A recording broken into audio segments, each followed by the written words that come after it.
araw sa inyong lahat at mabuhay. Thank you very much. Thanks for the training of my team members. I'll leave it there.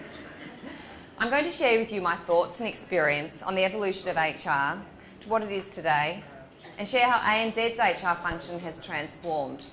That transformation has been primarily over the last 10 years, which is the point in time that ANZ, as a bank, took on effectively the super-regional strategy that we know it as today. I don't know how much you know about Australia and Australia's big banks, or if you've even heard of ANZ Bank. Can I ask for a show of hands as to how many people actually know of ANZ Bank? Don't feel obliged to say yes. So even that, there's more hands than I think we would have got 5 years ago. When we first came here, apparently people were, and I wasn't here at that time, but wondered whether ANZ Bank was a pizza chain, whether it was a hospital, or many other things. In Australia, if I was to ask the same question, where we are effectively a household name, every single hand would be sure to go up, because we have a very strong retail presence, where we would be on basically every shop, every corner of every street. So I can share with you the context of that. I thought what would be actually interesting and perhaps something that you haven't already heard before, and how can I provide some context around what have we done both at ANZ and what have I done during the course of my career. When I moved, I started out as an HR consultant, perhaps also in the HR model of where I thought that I was going to help people. I'm afraid in the Australian context, that's probably what we don't do much of anymore. We certainly don't do any employee counselling. We're not there to dry tears or solve people's personal problems, and we actually don't interact with employees very frequently. So my interactions would be primarily with purely the country's CEO and his direct reports, and fundamentally I spend my day working on what are these strategic initiatives. So there's 4 big things that we focus on across our HR function, and the rest of it gets done by shared services, and it's the same for my team. But that's the journey that I'll share with you as to, well, what do we do and do we actually add value? And perhaps you're wondering whether our actual business leaders value us as an HR function, and why is it that ANZ globally have adopted this model and certainly will continue to do so. So I thought it was interesting just to kind of jump through the ages as to, I know my grandmother said to me when I'd finished university and I'd got my double degree and my MBA as to, why on earth, dear, would you want to work in personnel? For me, it was never personnel, and there was no way that I was going to be doing the looking after of anybody else. For me, it was about how am I going to help drive the business forward, and by the way, I really love people, and I'd love a job where I might get paid to talk. Perfect today.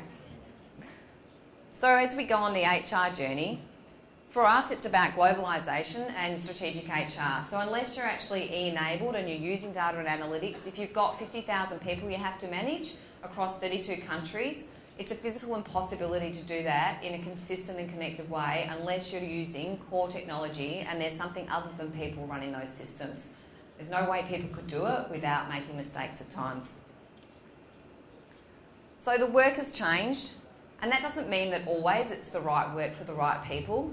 Many of my colleagues have across the years, they've chosen to take different career paths as the HR function has evolved. It's not for everybody. You absolutely fundamentally do have to be a change agent that enjoys that we are never going to be the best friend of the business, but we're going to be seen as trusted, loyal advisors that know our numbers, know their business inside out and back to front, and will help them focus on the big things that will deliver the right results to the end customer. So whilst HR has changed from focusing on the organisation of the business to now focus on the business of the organisation. In sharing what we focus on and what our HR transformation has looked like, I thought it makes sense to walk you through, so what do we actually do and what are our services that we provide? And then what's the journey that we've gone on? So where I worked for a company called Orion Partners in the UK and worked as effectively an external consultant where we focused on literally HR transformation. So our role was to go into businesses, many of them, so the likes of HSBC, Rolls-Royce, Aon, Marks and Spencers, to name a few. And during my time with Orion Partners, we went and we worked as a smaller boutique advisory firm that effectively kind of went and fixed up the transformations that other bigger organisations had started, had put in large infrastructure, but they hadn't actually made the people change.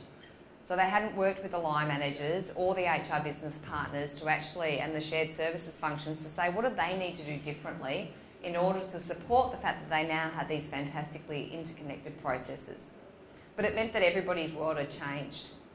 And without making sure that the role of the line manager had fundamentally changed, then there's no way that HR was ever going to be able to change their role. So for us at ANZ, the line managers are the ones who run their business. HR do not run their people. So we act as an advisor on the odd cases that are required, but employee relations, as a shared service function, deal with any of those tricky people matters. They also deal with, for us, they provide the advisory. So you'll see here, this is our tiered model. For us, we have tier 0 is the HR online. So you can find most things on our intranet site if a manager actually asks the right question or if they ring the employee helpline. There's someone there who's based in the Philippines by chance, and this is part of the trickiness of when you're the head of HR in the Philippines, because the HR shared services team for the global business are actually our client group. So I say to people, I don't actually run the shared service business here. I am one of they provide a shared service to me and I provide a service back to them because they're my client group. So they're tier 0, and that comes from the Philippines. For ANZ, it was, I was working on the HR transformation probably about 8 to 10 years ago in Australia at the point in time that we discovered this fabulous country, the Philippines, where did we know it, but actually people had amazing English language skills and that Australians could really understand them. And the point in the, obviously geographically, that there was such fantastic proximity to the Asian region. Unlike so many other countries and companies, realised what opportunity actually lay in the Philippines, and that was the point in time that ANZ said, let's move our service because they're going to be a whole lot nicer also to our customers if we run our business out of there. The Filipinos, as you all know, have the most amazing customer service skills, that no matter how hard or how well we train the Australians, they are not going to consistently provide the same service. It's true, it's unique. So tier 1 is then provided also by People Assist, so also the more tricky inquiries, they stay here as well and provide that service globally. Tier 2 for us is the transactional and process teams. So that's where recruitment would be provided globally. So we provide that support also from here locally. We provide employee relations service globally. There are people still in country that will add that extra bit of local noise, but we can, generally speaking, provide those services centrally. Payroll is another example of what we provide. Tier 3 is group HR, so what I used to be in, where we don't actually, you can see, we don't have any customer contact whatsoever. So employees, line managers, group HR. It was an interesting role because we had to rely on the contacts through the business partners who owned those relationships or shared services in order to be able to do the design work. And we were a tiny team, so group HR for 50,000 people. There were 6 in the org design and leadership specialist area, and there was 50 in total. And every time we got above that, we basically stripped people out. So we're very committed to making sure it's a skeleton, pure, absolute global specialist, but that's all that sits in that. And they don't do the doing, they do the design. The doing gets done in those shared services areas, along with the business partners. So our role is to make sure that we're really interfacing with just our most senior business leaders and executives, and that goes for my team as well. So we have a difficult task in the managing employee expectations on the ground, and this is where it gets hard locally because people obviously come for other firms as our line managers, and they come into ANZ, and part of our initial induction is to help them understand what our HR model is and what their role as a line manager is, because as an HR team we aren't going to be providing what they've often had provided elsewhere. Is the job of HR. So we're now having to re-educate our line managers that for us, ANZ, we feel that what works better for us is for them to own all of their people data end to end, own all the management of their people end to end, make all those hard decisions, the good decisions, how much should you pay them, how much should you not pay them. And we're now changing also our performance management system. So we're this year about to introduce a new system. We're doing away with any bell curves. We're doing away with any formal ratings. effectively, we've blown the whole thing up and said you can kind of pay your people whatever you like, but you have a budget. And what's the thinking behind that? And having run performance management for ANZ globally in the past, this is a hallelujah moment for me, is in reality, if a business leader can run their own business and can manage their budget, why on earth would they not be able to make the right decisions about how much to pay their people and who deserves to get what bonuses? If they can't make that decision, then they shouldn't be running their business. So we finally got to the point of saying we are going to empower our people, but we're also obviously going to have checks and measures, but it's absolutely going to be at the top layer. So we will attribute budget and they will then decide where their best performing people deserve to have the most amount of money. There's obviously a little bit more rigour to it behind the scenes, but fundamentally that's the top line.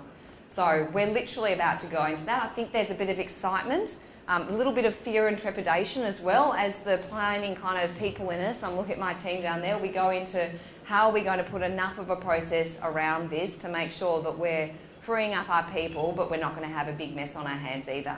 But effectively, we're saying if we don't try something new, we're going to be continually stuck doing the same thing. We've talked about it for years. Now it's time to do it. So fundamentally, I'll skip through this. This is the ANZ HR model, what we've got here in the Philippines. So it just runs you through fundamentally what I've talked to that we provide from here. Just to have a bit of a gloat, so we've been extremely proud and grateful to the Philippine business community for having recognised our efforts. And in the last year, we've received a couple of awards that have obviously for us and our employees made us extremely proud. So as you can see, we got the Best Global In-House Centre of the Year from the ICT Awards, along with having more recently been awarded Employer of the Year from the Apollario Mabini Awards, which I'm sure everyone locally knows is for our commitment to hiring people with disabilities. So how, with a very small brand name when we first came in, did we focus on attempting to challenge the market for the best talent? It's a really, really hot market, has been my experience in the past year. There's so much talent, but there's so many companies trying to get our hands on that talent. So for us, we can't possibly compete with the likes of the really big Convergences and other large players. For us, it's how do we make ourselves unique? And how do we treat our people in a way that respects their genuine strengths and give them the opportunity to have career pathing where they feel that ANZ can offer them something that other people can't? So we focused on our values, which are very aligned to Filipino values.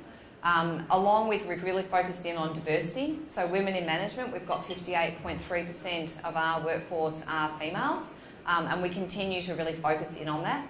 And that's not about, when I say women in management, it's not about having our females in junior roles, it's having females as our leaders. And we've just set up, I'm co-chairing, setting up a Women in Business Committee with ANZ, so the Australian New Zealand Chamber of Commerce. So what we're doing is basically saying, how can we commit to putting back into the Filipino community and helping to build out in the areas of diversity that we focus on?